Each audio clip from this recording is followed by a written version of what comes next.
이게 도표를 제가 좀 자료를 조사를 했습니다만 문재인 정권의 임기 말 측근 챙기기용 알박기 인사가 지난 6개월, 임기를 한 6개월 정도 앞둔 시점을 기점으로 해서 자체 조사를 했더니 52개 기관의 기관장 13명, 이사감사 46명 등 총 59명인 것으로 드러났습니다.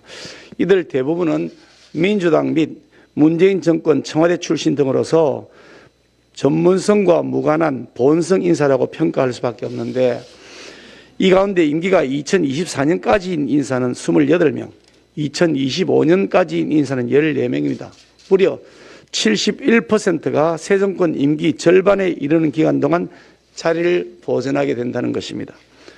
공정과 상식, 능력과 전문성을 최우선으로 고려하는 새 정부의 인사 원칙과 맞지 않을 뿐만 아니라 문재인 정권과는 전혀 다른 새 정부의 국정 철학과 비전을 담아낼 인물이기보다는 과거 정권에 보온하면서 자리 지키면서 국민 세금 축내기만 하게 될 것이 뻔해 보입니다.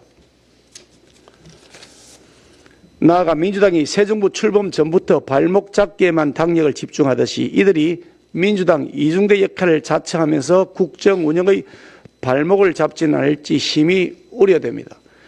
어제 문재인 대통령은 새 한국은행 총재 후보를 지명하기까지 했습니다. 현 총재 임기가 이달 말까지라고는 하지만 하는 총재의 임기가 무려 4년인 것을 고려해보면 새로 취임하는 윤석열 당선인에게 인사권을 맡기는 것이 당연한 순리입니다. 또한 문재인 청와대가 윤석열 당선인과 인사에 관한 충분한 협의 없이 후보자를 사실상 통보하듯 지명한 것이라고 하는데 심히 유감입니다. 청와대의 이와 같은 행태는 국민의 선택에 의해 출발하는 새 정권을 인정하지 않겠다는 자세가 아닐 수 없습니다. 청와대마저 대선 결과에 불복하겠다는 것이냐 새 정권의 새로운 출발을 사사건건 방해하는 것은 정치적 도의가 아닙니다. 문재인 정권은 지난 5년 동안 이념과 진영 논리에만 매몰되어서 인사 참사를 반복해 왔습니다. 기회는 평등하고 과정은 공정하고 결과는 정의로울 것이라는 문재인 대통령의 약속은 광화문 대통령이 되겠다는 약속과 마찬가지로 정권 초반에 이미 폐기되고 말았습니다. 이런 내로남불, 무능, 불통이 국민으로 하여금 정권 교체의 회초를 들게 한 것입니다. 선거로 심판을 받고도 반성하기는커녕 끝까지 자기 사람 챙기기에만 매달린다면 더 큰 심판에 직면하게 될 것임을 잊지 마시기 바랍니다. 아울러 말씀을 하나 더 올리겠습니다. 박범계 법무장관에 관한 것입니다. 새로운 윤석열 정부는 검찰의 수사에 있어서 정치적 중립성과 공정성을 확보하기 위하여 정치권에 의한 개입을 금지하겠다는 원칙을 정했습니다. 그에 따라서 법무부 장관의 수사지휘권을 폐지하겠다는 확고한 입장을 여러 차례 천명한 바 있습니다.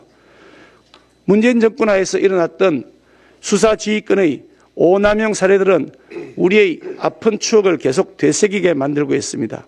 추미애 법무부 장관, 박범계 법무부 장관이 검찰을 수사지휘하거나 인사권을 남용하면서 얼마나 검찰을 정치에 종속시키고 편파적으로 운영하면서 살아있는 권력의 비리는 은폐시키고 자신들의 정적을 숙청하는 데 그 권한을 남용해왔는지 우리는 똑똑히 기억하고 있습니다.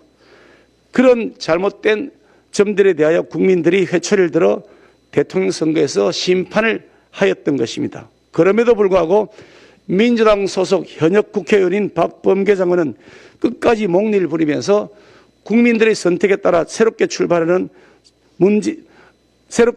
윤석열 정부의 수사지휘권 폐지 방침에 대해서 공개적으로 반대하는 의사를 표명하면서 자신의 고집을 부리고 있는데 이것은 목리에 불과합니다. 법무부 장관은 민주당에게 충성하는 것이 아니라 국민에게 충성해야 되는 자리임을 명심하기 바랍니다. 더 이상 이런 목리를 부릴 것 같으면 지금이라도 즉시 장관 자리에서 물러나는 것이 당연한 순리일 것입니다.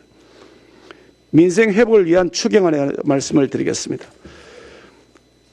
우리 국민의힘과 윤석열 당선인은 정부의 행정명령으로 인한 소상공인 자영업자의 손실을 보상하고 민생회복의 마중물을 놓기 위한 민생지원 예산 발의를 일관되게 주장해 왔습니다.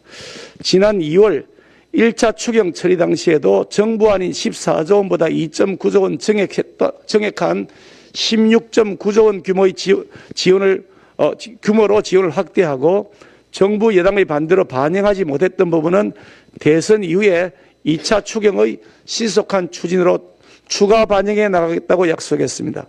기재부 역시 당선인이 선정되면 그 선출된 당선인의 요구에 따라서 대선 직후에 적극 협조하겠다고 약속한 바 있었습니다. 코로나 확진자 수가 연일 수십만 명대를 기록하고 있으며 일 사망자 숫자도 100명대로 문재인 정권이 내세우던 K방역의 허상이 속속 드러나고 있습니다. 감염 확산 상황에서 소상공인 자영업자의 고통이 더 가중되고 있습니다. 심각한 민생 위기 상황에 맞춰서 2차 추경안 편성이 시급한 이유입니다. 재정당국은 당초 우리 당이 요구했던 정액사항을 반영한 2차 추경안 편성에 신속히 착수해 주기 바랍니다. 다만 문재인 정권에서 이미 1천조 원을 넘어선 국가 채무의 심각성을 고려할 때 빚을 내서 나눠주는 형태가 돼서는 안 됩니다. 지금 국민들은 어려운 살림 속에서도 최대한 생활비 아끼면서 허리띠 졸라매고 계신데 정부가 국민 혈세를 펑펑 써서는 안 될 것입니다.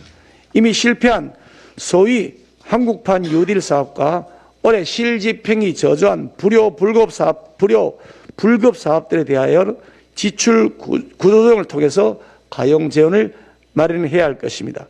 민주당도 이러한 추경 처리에 적극 협조해 주시기를 바랍니다. 이상입니다.